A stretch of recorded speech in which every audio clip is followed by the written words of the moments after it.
think it's time for a little update on the status of our vehicle. Those of you who've been following along know that we fixed our previous problem by moving the floor mat around. This time, we required something a little more sophisticated.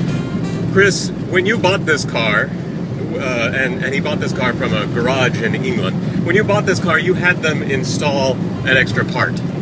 Yes, a sump guard. So this is like a metal plate underneath the car that protects the oil pan, basically. And the idea for that was that that when we hit big rocks or things, that it wouldn't make us lose all the oil. Wouldn't go through the oil, right.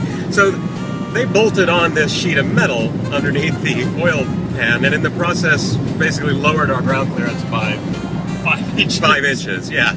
So we were on a terrible road the other day where we hit all sorts of things, and the result was that our oil pan is now mashed, or the sump guard is now mashed flat against the sump.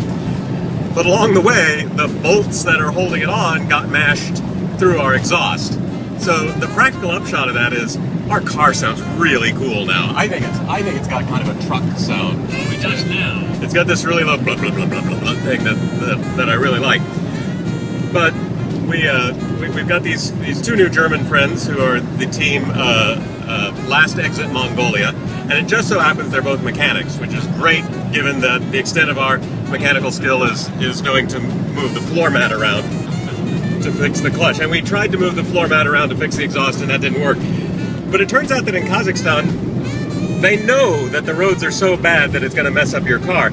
Rather than fix the roads, though, they put these little cement ramps around that you can drive up on so that you can get underneath your car and work on it. So we saw one, we took it up there, and Rolf engaged in a very delicate process to fix our sump guard. There was a piece kind of hanging down that he hammered all back into place.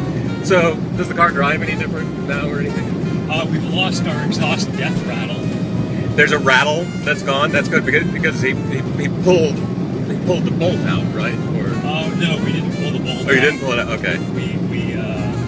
That bracket is now just a little more we flush. bent the back bracket. Okay, all right. So we've moved up in our mechanical skill from moving the floor mat around to hitting the car real hard with the back of a hatchet.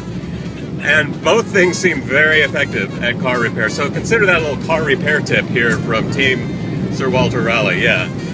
So otherwise the car seems to be doing just fine. We had a little bit of an issue the other day during a rainstorm. Chris was feeling some water in the footwell over there, so we didn't think much of it at the time. It hadn't occurred to me, it did occur to him that we will be driving through rivers later, so that could be interesting. We will either hit it with a hammer or move the floor mat around some more and see what happens.